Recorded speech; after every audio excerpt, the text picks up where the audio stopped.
भक्तों हर हर महादेव। आइए रामायण पाठ के क्रम में चौपाइयों का गायन करें, उनका भावार्थ समझें। पिछले भाग में हमने देखा, गाया और सुना कि भरत जी बारात चलने की तैयारी करते हैं और उनके आदेश पर जो घोड़ों के घुड़साल के अध्यक्ष होते हैं वह रथों में घोड़ों को जोत देते हैं। कई रंग बिरंगे घोड़े हैं जो मुनियों के मन को भी मोह लेने वाले हैं। ऐसे घोड़े रथों में जोते गए हैं जो विभिन्न प्रकार के आभूषणों से सजाए गए हैं। आगे बारात की तैयारी और बारात के प्रस्थान का हम प्रसंग गाएंगे। आइए शुरू करते हैं।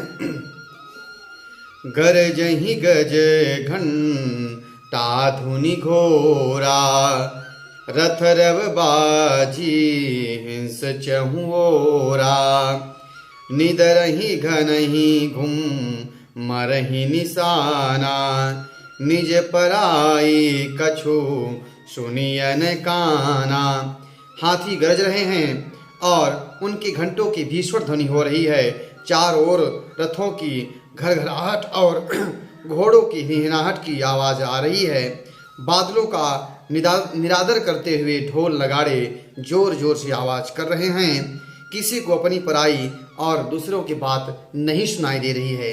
जैसे आज के ज़माने में कहीं अगर डीजे बज रहा हो तो वहाँ पे बात करना मुश्किल हो जाता है, एक दूसरे की बात सुनाई नहीं देती है। ठीक उसी प्रकार से वहाँ ढोल नगाड़ों के आगे किसी एक दूसरे की बात किसी को सुनाई नहीं दे रही है। महावीर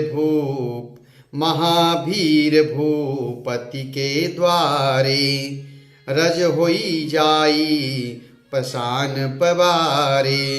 चढ़ी अटारिन देखहि नारी, लिए आरती मंगल थारी। राजा दशरथ के दरवाजे पर इतनी भारी भीड़ हो गई है कि वहाँ अगर एक पत्थर फेंका जाए तो वह भी पिसकर धूल हो जाए। अटारियों पर स्त्रियाँ चढ़कर और मंगल थाल लेकर आरती उतार रही हैं। गावहि गीत मनोहर नाना, अति आनंदुन जाई बखाना। तब सुमंत दुई चंदन साजी, जोते रवि हय निंदक बाजी। और इस प्रकार के नाना प्रकार के मनोहर गीत गाए जा रहे हैं जिसके आनंद का बखान नहीं किया जा सकता है। तब सुमंत्र जी ने दो रथ सजाकर और उसमें सूर्य के घोड़ों की भांति मतवाले काले घोड़े मतवाले करने वाले घोड़े जोत दिए। दौरथ रुचिर भूप पहियाने, नहीं सारद पही जाहि बखाने। साधु समाजो एक रथ साजा, दूसर तेज पूंजयति भाजा। दोनों जो रथ हैं वह काफ़ी सुंदर है, जिनकी सुंदरता का वर्णन साक्षात सरस्वती भी नहीं कर सकती हैं। एक रथ पर राजसी समाज सजाया गया है और दूसरा जो तेज पुंज और अत्यंत ही शोभायमान है। तहीं रथ चढ़ी वशिष्ठ कहूँ, तहीं रथ रुचिर वशिष्ठ कहूँ। हरसी चढ़ाई नरेशो, आप चढ़े चंदन सुमिरी। हर गुर गौरी गणेशो। उस सुंदर रथ पर राजा वशिष्ठ को हर्षपूर्वक चढ़ाकर फिर राजा दशरथ जी ने शिव गुरु और गौरी को मस्तक नवाकर गणेश जी का स्मरण करके दूसरे रथ पर स्वयं राजा दशरथ जी चढ़े। सहित वशिष्ठ सोह निप कैसे, सुर गुर संग पुरंदर जैसे। कलिकुल रीत वेद विधि राऊ, देखी सबहि सब भांति बनाऊ। वशिष्ठ जी के साथ राजा दशरथ जी कैसे शोभित हो रहे हैं। तुलसीदास जी कहते हैं, जैसे देवगुरु बृहस्पति के साथ इंद्र हों, वेद विधि और कुल रीति के अनुसार सब कार्य करके तथा सबको सब प्रकार से सजे देखकर राजा जी सुमिर राम गुरु आय सुपाई। चले महीपति शंख बजाई, हर्षे विबुध बिलोकी बराता, बरसहि सुमन सुमंगल दाता। श्री रामचंद्र जी का स्मरण करके गुरु की आज्ञा पाकर फिर पृथ्वीपति दशरथ जी ने शंख बजाकर बारात की चलने की घोषणा की। बारात को देखकर देवता लोग भी आसमान से हर्षित हो रहे हैं और पुष्पों की वर्षा कर रहे हैं, क्योंकि यह बारात कोई सामान्य बारात नहीं है। यह प्रभु श्री रामचंद्र जी की बारात अयोध्या से मिथिला की ओर जा रही है। भयं कोलाहल हय गजे गाजे, व्योम बरात बाजने बाजे, सुर नर नारी सुमंगल गाई, सरस राग बाजहि शहनाई। बड़ा शोर मच गया, घोड़े हाथी गरजने लगे। आकाश में बारात को देखने के लिए देव लोग खड़े हैं, देवनांगनाएं नृत्य कर रही हैं और सुंदर मंगल गान गा रही हैं और सीरे राग में शहनाइयाँ बज रही हैं। घंट घंट धुनी बरनी न जाही, सरल करही पाइक फहराही, करही विदूषक कौतुक नाना, हास कुशल कल गान सुजाना। घंटियों की ध्वनि का वर्णन नहीं किया जा सकता है।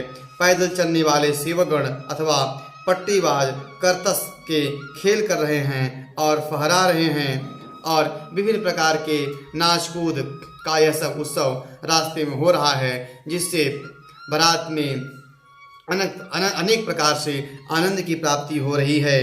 और विदूषक लोग जो हैं वह सुंदर गाने और सुंदर तरह तरह के तमाशे कर रहे हैं। तुरग नचा वही कुंवर वर, अकनि मृदंग निशान, नागर नट चित वही चकित, डगहिन ताल बधान।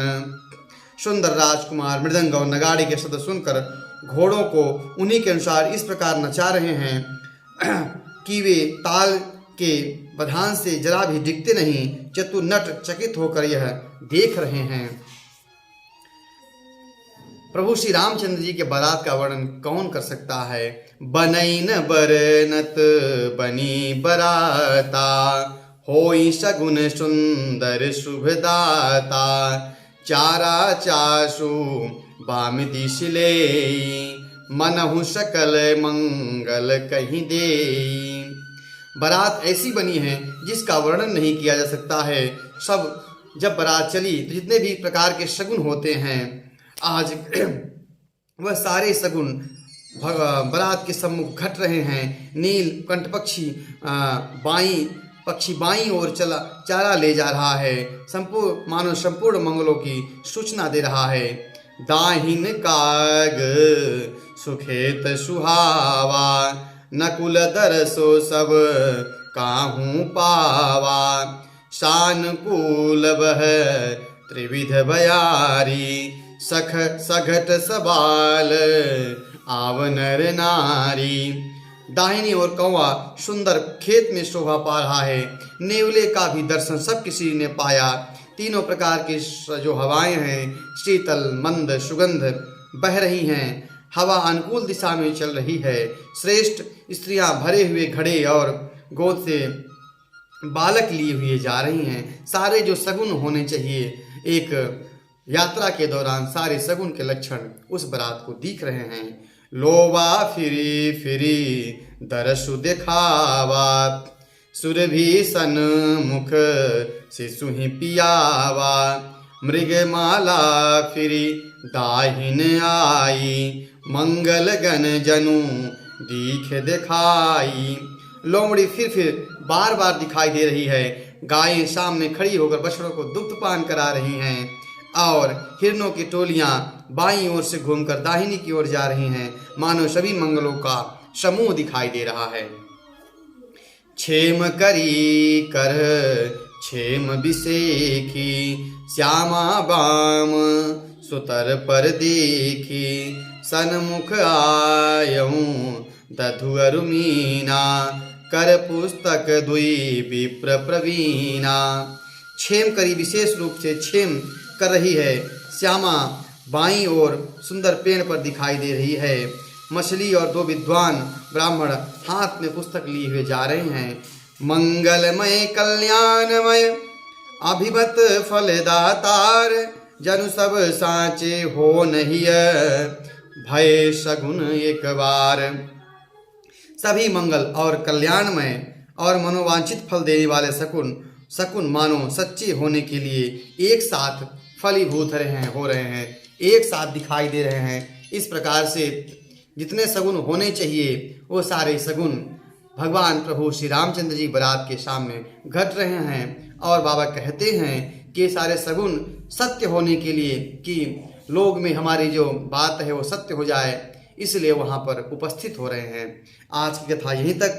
आगे हम फिर भगवान की बारात का प्रस्थान कैसे जा रही है और कौन कौन सी अद्भुत आनंद की प्राप्ति हो रही है उसका हम वर्णन करेंगे। आज की कथा यहीं तक। कथा अच्छी लगी हो तो YouTube चैनल को सब्सक्राइब करें, शेयर करें। हर हर